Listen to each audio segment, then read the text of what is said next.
वज़ीर-ए-आज़म पाकिस्तान मियां मोहम्मद नवाज शरीफ ने आज ओकाड़ा में यके बाद दीगरे 2 जलसे कर डाले। अपने सियासी मुखालिफिन को खूब आड़े हाथों लिया, मगर अपनी दूसरी तकरीर खत्म करते करते जलसे में शरीक खवातीन को मुखातिब करके एक ऐसी बात कह दी जो अगर वो शायद ना कहते तो बहुत बेहतर होता, क्योंकि ये बात कोई आम सियासी लीडर नहीं, इस मुल्क का मुंतखब वज़ीर-ए-आज़म कर रहा था, जिनके इंतखाब में इस मुल्क की खवातीन के वोट भी शामिल हैं। इससे पहले मुस्लिम लीग नून की हुकूमत के मुख्तलिफ वज़रा भी खवातीन से मुताल्लिक तौहीन आमेज रिमार्क्स देते रहे हैं और वज़ीर-ए-आज़म या उनके अहले खाना बिलखुसूस मरीम नवाज की जानिब से कभी उनकी मजम्मत सामने नहीं आई। और आज तो हद हो गई जब खुद वज़ीर-ए-आज़म साहब ने एक भरे जलसे में खवातीन को मुखातिब करके खवातीन से मुताल्लिक ही ज़ूमानी बात कर दी। मियां साहब, जब कायद-ए-आज़म मोहम्मद अली जिन्ना ने एक आज़ाद मुल्क के क़याम का बीड़ा उठाया था तो उनकी हमशीरा मोहतरमा फातिमा जिन्ना उनके शाना बशाना थी। अगर वो भी कहीं किसी कोने में खड़ी रहती तो शायद हम आज इस आज़ाद मुल्क पाकिस्तान में आज़ादी के साथ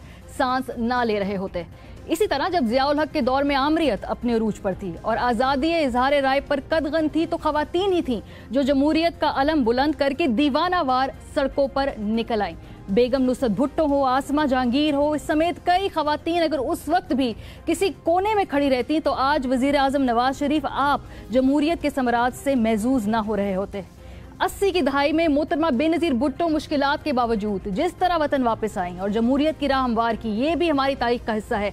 वो भी अगर दुनिया के किसी और कोने में खड़ी रहती तो शायद हमें यह एजाज़ हासिल ना होता कि इस्लामी दुनिया की पहली खातून सरबराह एक पाकिस्तानी है। जनाब वज़ीर-ए-आज़म, तारीख से और कितनी बातें याद दिलाऊं और क्या क्या मिसालें दूं। आपकी तो अपने घर की बात है, जब आपको 1999 में नज़रबंद कर दिया गया तो आपकी अपनी अहलिया कुलसूम नवाज साहिबा वो भी सड़कों पर निकल आई और उनकी जो गाड़ी है उन समेत उठाने का तारीखी मंजर यकीनन आप भी नहीं भूले होंगे। अगर वो भी उस वक्त घर के किसी कोने में खड़ी रहती तो शायद आप भी आज वज़ारत उज़्मा के स्टेज पर नहीं, किसी कोने में ही खड़े नजर आते।